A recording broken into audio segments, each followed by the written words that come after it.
ഇന്നത്തെ വീഡിയോയിൽ 2024 മാർച്ച് ഇതുവരെ OTT പ്ലാറ്റ്ഫോമുകളിൽ പുറത്തു വന്ന കാണേണ്ടതായിട്ടുള്ള കുറച്ച് നല്ല ഇന്ത്യൻ സിനിമയുടെ വിശേഷങ്ങളാണ് ഉൾപ്പെടുത്തിയിരിക്കുന്നത്. മൊത്തം 13 സിനിമകളാണ് ഉള്ളത്. അധികം വലിച്ചു നീട്ടുന്നില്ല, നേരെ വീഡിയോയിലോട്ട് പോകാം. പോകുന്നതിന് മുന്നേ നിങ്ങൾ ഈ ചാനൽ ആദ്യമായിട്ടാണ് കാണുന്നതെങ്കിൽ കണ്ട ശേഷം നിങ്ങൾക്ക് ഇഷ്ടപ്പെട്ടാൽ സബ്സ്ക്രൈബ് ചെയ്യുന്ന കാര്യമൊക്കെ ഒന്ന് പരിഗണിക്കുക. അതോടൊപ്പം നിങ്ങളുടെ അഭിപ്രായങ്ങൾ തീർച്ചയായിട്ടും കമന്റ് ബോക്സിൽ ഇടണം. എങ്കിൽ മാത്രമേ ഇതുപോലെ ചെറിയ സിനിമയിൽ നല്ല സിനിമകളും അല്ലെങ്കിൽ റിലീസ് ആകുന്ന സിനിമകളുടെയൊക്കെ വിശേഷങ്ങൾ നിങ്ങളിലോട്ട് എത്തിക്കാനായിട്ട് എനിക്ക് സാധിക്കത്തുള്ളൂ. അപ്പൊ എന്തായാലും ലൈക്ക് ചെയ്യുന്ന കാര്യങ്ങൾ കൂടി ഒന്ന് പരിഗണിക്കുക. നേരെ വീഡിയോയിലോട്ട്.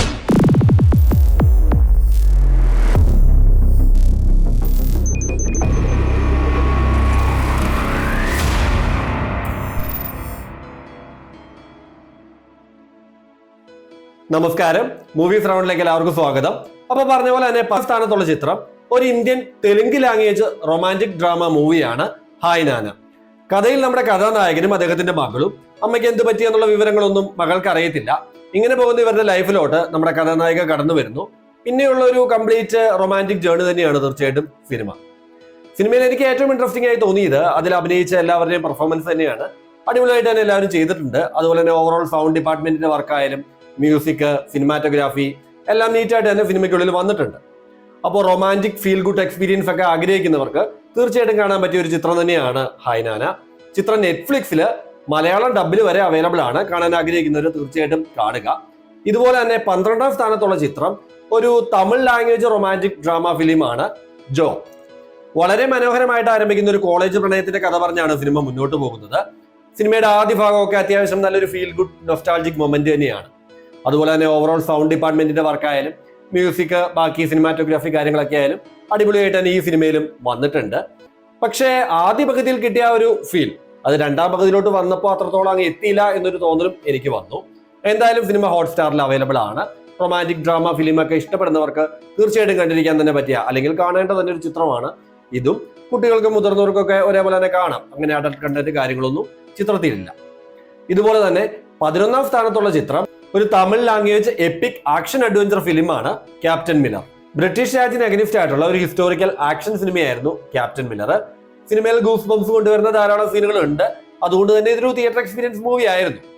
ഓവറോൾ സിനിമയുടെ ടെക്നിക്കൽ ഡിപ്പാർട്ട്മെന്റിന്റെ വർക്കായാലും ആർട്ട് ഡിപ്പാർട്ട്മെന്റിന്റെ വർക്കായാലും എല്ലാം അടിപൊളിയായിട്ട് തന്നെ വന്നിട്ടുണ്ട് സിനിമയ്ക്കുള്ളിൽ.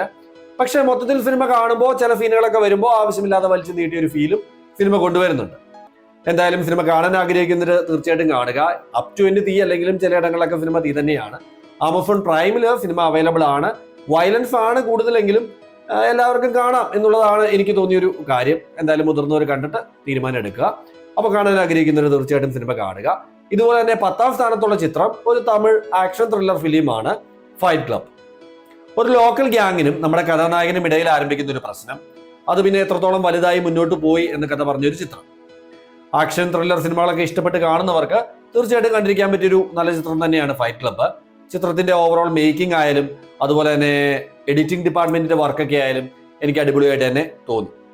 അപ്പോൾ ഇതുപോലെ സിനിമകൾക്ക് പ്രത്യേകിച്ച് സ്റ്റാൻഡേർഡ് ഒന്നും നോക്കാതെ ഇഷ്ടപ്പെട്ട് കാണുന്നവർക്ക് തീർച്ചയായിട്ടും ഈ സിനിമയും നല്ലൊരു എക്സ്പീരിയൻസ് നൽകും. ചിത്രം ഹോട്ട്സ്റ്റാറിൽ അവൈലബിൾ ആണ്.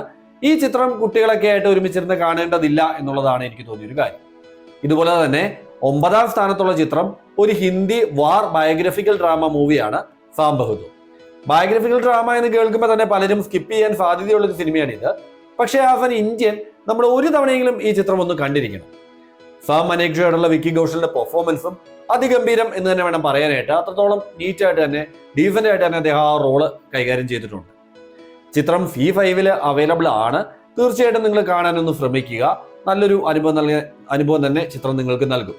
ഈ സിനിമ കുട്ടികളും മുതിർന്നവരും ഒക്കെ ആയിട്ട് ഒരുമിച്ചിരുന്ന് കാണാൻ പറ്റുന്ന ഒരു ചിത്രം തന്നെയാണിത്. ഇതുപോലെ തന്നെ 8ാം സ്ഥാനത്തുള്ള ചിത്രം ഒരു തമിഴ് റൊമാൻറ്റിക് കോമഡി ഡ്രാമ മൂവിയാണ് സഭാനായകൻ. സ്കൂൾ ലൈഫിൽ ആരംഭിക്കുന്ന പ്രണയങ്ങളുടെ കഥ പറഞ്ഞു തുടങ്ങിയ ഒരു ചിത്രം. ചിത്രത്തിന്റെ ബലം അതിന്റെ ക്ലൈമാക്സ് ട്വിസ്റ്റ് തന്നെയാണ്. സ്റ്റോറി വൈസ് ഒക്കെ നോക്കുമ്പോൾ ഒരു യൂഷ്വൽ സ്റ്റോറി ലൈനാണ് നമുക്ക് തോന്നുന്നതെങ്കിലും അതിൽ ആ ഒരു കോമഡി കൊണ്ടുവന്നേക്കുന്ന രീതിയൊക്കെ എനിക്ക് വളരെയധികം ഇൻട്രസ്റ്റിംഗ് ആയി തോന്നി. ഏത് ജേണലിലുള്ള സിനിമകൾ ഇഷ്ടപ്പെടുന്നവർക്കും തീർച്ചയായിട്ടും ഒന്ന് കാണാൻ പറ്റിയ ഒരു ചിത്രം തന്നെയാണ് സഭാനായകൻ. ചില ഇടങ്ങളിലൊക്കെ ചെറിയ ലാഗ് തോന്നുമെങ്കിലും ഓവറോൾ സിനിമ ഒരു മികച്ച എക്സ്പീരിയൻസ് തന്നെയാണ് തരുന്നത്. കാണാൻ ആഗ്രഹിക്കുന്നവർ തീർച്ചയായിട്ടും കാണുക. ഹോട്ട്സ്റ്റാറിലെ സിനിമ അവൈലബിൾ ആണ്. ഫാമിലിയൊക്കെ ആയിട്ട് കാണാൻ പറ്റിയൊരു ചിത്രം തന്നെ. ഇതുപോലെ 7ാം സ്ഥാനത്തുള്ള ചിത്രം ഒരു തമിഴ് മിസ്റ്ററി ത്രില്ലർ മൂവിയാണ് എനക്ക് എൻ്റെ കിടയാത്.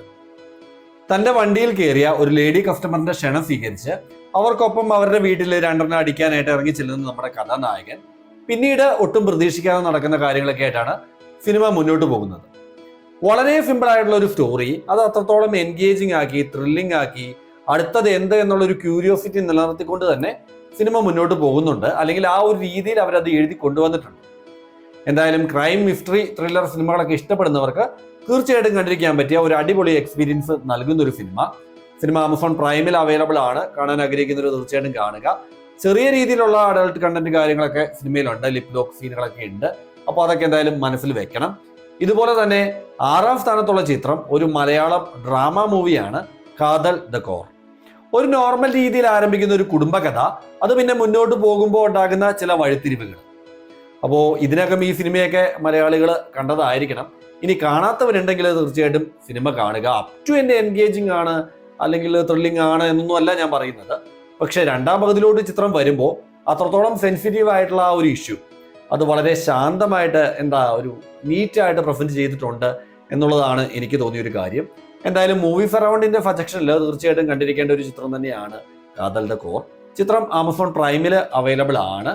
എല്ലാവർക്കും ഒരേപോലെ തന്നെ ആസ്വദിക്കാൻ പറ്റുന്ന ഒരു ചിത്രം. അപ്പൊ ഇതുപോലെ തന്നെ 5ാം സ്ഥാനത്തുള്ള ചിത്രം ഒരു മലയാളം കോർട്ട് റൂം ഡ്രാമ ഫിലിമാണ് നേരെ.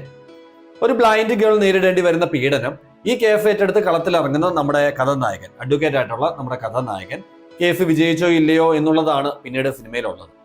അപ്പൊ ഈ സിനിമയും ഇതിനകം എല്ലാവരും കണ്ടതായിരിക്കണം. കാണാത്തവരുണ്ടെങ്കിൽ തീർച്ചയായിട്ടും കാണുക. ഓവറായിട്ടുള്ള എക്സ്പെക്ടേഷൻ ഒന്നും വെച്ച് സിനിമ കാണരുത്. കാരണം കംപ്ലീറ്റ് കോർട്ട് റൂം ഡ്രാമയാണ്. അപ്പൊ അതുകൊണ്ടുള്ള ചെറിയ ലാഗ് കാര്യങ്ങളൊക്കെ സിനിമയ്ക്കുള്ളിലുണ്ട്. എന്നാൽ പോലും നല്ലൊരു എക്സ്പീരിയൻസ് നൽകുന്ന സിനിമ തന്നെയാണ് നേരെ. ഗൂസ് ബംസ് കൊണ്ടുവരുന്ന സീനുകൾ ഈ സിനിമയ്ക്കുള്ളിലും ഉണ്ട്. അപ്പം എല്ലാവരുമായിട്ട് ഫാമിലിയൊക്കെ ആയിട്ടിരുന്ന് കാണാൻ പറ്റിയൊരു ചിത്രം ഹോട്ട്സ്റ്റാറിലാണ് അവൈലബിൾ ആയിട്ടുള്ളത്. കാണാൻ ആഗ്രഹിക്കുന്നവര് തീർച്ചയായിട്ടും കാണുക. അതുപോലെ തന്നെ 4ാം സ്ഥാനത്തുള്ള ചിത്രം ഒരു ഹിന്ദി ലാംഗ്വേജ് ത്രില്ലർ മൂവിയാണ് ഭക്ഷക്. നാട്ടിലെ ഒരു പ്രമുഖൻ നടത്തുന്ന ഒരു ഷെൽട്ടർ ഹോം. ഈ ഷെൽട്ടർ ഹോമിലെ പല വയസ്സിലുള്ള പെൺകുട്ടികൾ അനുഭവിക്കേണ്ടി വരുന്ന പീഡനങ്ങൾ. അപ്പൊ ഇത് പുറം ലോകത്തെ അറിയിക്കാനായിട്ട് ഇറങ്ങിത്തിരിക്കുന്ന നമ്മുടെ കഥാനായിക പിന്നെ അനുഭവിക്കേണ്ടി വരുന്ന കാര്യങ്ങളൊക്കെ ആയിട്ടാണ് സിനിമ മുന്നോട്ട് പോകുന്നത്. അപ്പോൾ ലോക സിനിമകളൊക്കെ ഇഷ്ടപ്പെട്ട് കാണുന്നവർക്ക് തീർച്ചയായിട്ടും ഇതുപോലെയുള്ള കഥയും കാര്യങ്ങളൊക്കെ പരിചിതമുള്ളതായിരിക്കാം. എന്നാൽ പോലും അവതരണ രീതിയിൽ ഈ സിനിമ അതിൻ്റെതായ ഒരു വ്യത്യസ്തത കൊണ്ടുവന്നിട്ടുണ്ട്. അപ്പോൾ തീർച്ചയായിട്ടും നമ്മൾ കണ്ടിരിക്കേണ്ട ഒരു ചിത്രം തന്നെയാണിത്. സ്ലോ ബേണിംഗ് ക്രൈം ഡ്രാമയൊക്കെ ഇഷ്ടപ്പെടുന്നവർക്ക് തീർച്ചയായിട്ടും നല്ലൊരു ട്രീറ്റ് തന്നെയായിരിക്കും സിനിമ. പക്ഷേ ഈ സിനിമ കുട്ടികൾക്കൊക്കെ ഒരുമിച്ചിരുന്ന് കാണാൻ പറ്റുന്ന ഒന്നായിട്ട് എനിക്ക് തോന്നിയില്ല. എന്തായാലും നിങ്ങൾക്കും അത് കാണുമ്പോൾ മനസ്സിലാകും. സിനിമ നെറ്റ്ഫ്ലിക്സിൽ അവൈലബിൾ ആണ്. കാണാൻ ആഗ്രഹിക്കുന്നവർ തീർച്ചയായിട്ടും കാണുക. അതുപോലെ തന്നെ 3ാം സ്ഥാനത്തുള്ള ചിത്രം ഒരു മലയാളം ക്രൈം ഇൻവെസ്റ്റിഗേഷൻ ത്രില്ലർ മൂവിയാണ് അന്വേഷിപ്പിൻ കണ്ടെത്തും. കാണാതായ ഒരു പെൺകുട്ടിയെ തേടി കളത്തിലിറങ്ങുന്ന ഇൻവെസ്റ്റിഗേഷൻ ഓഫീസേഴ്സിന് നേരിടേണ്ടി വരുന്ന പ്രശ്നങ്ങളൊക്കെ ആയിട്ടാണ് സിനിമ പിന്നെ മുന്നോട്ട് പോകുന്നത്. സിനിമയുടെ 2ാം പകുതിയും അതുപോലെ തന്നെ ക്ലൈമാക്സ് ട്വിസ്റ്റും ഒക്കെയാണ് എനിക്ക് ഏറ്റവും ഇൻട്രസ്റ്റിംഗ് ആയി തോന്നിയത്. ആദ്യ പകുതിയൊക്കെ അല്പസ്വല്പം രസക്കുറവ് കൊണ്ടുവരുമെങ്കിലും 2ാം പകുതിയിലോട്ട് വരുമ്പോൾ ഈ പ്രശ്നം പരിഹരിച്ചിട്ടുണ്ട്. സിനിമ എന്തായാലും നെറ്റ്ഫ്ലിക്സിൽ അവൈലബിൾ ആണ്. ഇൻവെസ്റ്റിഗേഷൻ ത്രില്ലർ സിനിമകളൊക്കെ ഇഷ്ടപ്പെടുന്നവർക്ക് തീർച്ചയായിട്ടും കണ്ടിരിക്കാൻ പറ്റിയ ഒരു അടിപൊളി ചിത്രം തന്നെയാണ് ഇത്. എല്ലാവർക്കും ഒരേപോലെ ആസ്വദിക്കാൻ പറ്റുന്ന ഒരു ചിത്രം. അപ്പൊ കാണാൻ ആഗ്രഹിക്കുന്നവര് തീർച്ചയായിട്ടും കാണുക. 2ാം സ്ഥാനത്തുള്ള ചിത്രം ഒരു കന്നഡ റൊമാൻറ്റിക് ഡ്രാമ മൂവിയാണ് സാദിമുത്തിന് മെയിൽ ഹനി. മനസ്സും കണ്ണും നിറയ്ക്കുന്ന ഒരു അടിപൊളി ചിത്രം. ചിത്രത്തിന്റെ മാഫ് എന്തെന്ന് വെച്ച് കഴിഞ്ഞാൽ രാജ്ബി ഷെഡ്ഡി. അദ്ദേഹമാണ് ചിത്രത്തിന്റെ story, screen play, writing, direction, also അതിനകത്തൊരു പ്രധാന കഥാപാത്രവും അദ്ദേഹം തന്നെയാണ്. അപ്പൊ ഇത്രയൊക്കെ പറഞ്ഞപ്പോൾ മലയാളികൾക്ക് ചില പേരുകളൊക്കെ ഓർമ്മ വരും. പക്ഷെ ആ ചിത്രങ്ങളൊക്കെ ആയിട്ടൊന്നും ഇത് കമ്പയർ ചെയ്യരുത്. ഈ സിനിമ വേറെ ലെവലാണ്. തീർച്ചയായിട്ടും കാണാൻ ആഗ്രഹിക്കുന്നവർ കാണുക. ആമസോൺ പ്രൈമിൽ സിനിമ അവൈലബിൾ ആണ്. ഇതുപോലെ തന്നെ 1ാം സ്ഥാനത്തുള്ള ചിത്രം അതൊരു സസ്പെൻസ് ചേംബർ ഡ്രാമ മൂവിയാണ് ആട്ടം. ഈ മലയാള സിനിമയെ പറ്റി ഇതിനകം ഓൾറെഡി ഒത്തിരി വീഡിയോയിൽ ഞാൻ പറഞ്ഞിട്ടുണ്ട്. അതുകൊണ്ട് ഇവിടെ ഞാൻ അധികം പറയുന്നില്ല. മൂവി ഫെറൗണ്ടിന്റെ സജഷനിൽ ടോപ്പ് ലിസ്റ്റിൽ വരുന്ന ഒരു ചിത്രം തന്നെയാണ് തീർച്ചയായിട്ടും ആട്ടം. കാണാൻ ആഗ്രഹിക്കുന്നവർ എന്തായാലും ചിത്രം കാണുക. ആമസോൺ പ്രൈമിൽ ചിത്രം അവൈലബിൾ ആണ്. എല്ലാവർക്കും ഒരേപോലെ ആസ്വദിക്കാൻ പറ്റുന്ന ഒരു ചിത്രം. അപ്പൊ ഇതുപോലെയുള്ള റിലീസിംഗ് സിനിമകൾ അല്ലെങ്കിൽ നല്ല സിനിമകൾ അതിന്റെയൊക്കെ വിശേഷങ്ങളൊക്കെ ആയിട്ട് ഞാൻ വീണ്ടും വരാം. എല്ലാവരും ഒന്ന് സപ്പോർട്ട് ചെയ്യുക. അപ്പോൾ എന്തായാലും വീണ്ടും കാണാം. അതുവരേക്കും എല്ലാവർക്കും നന്ദി.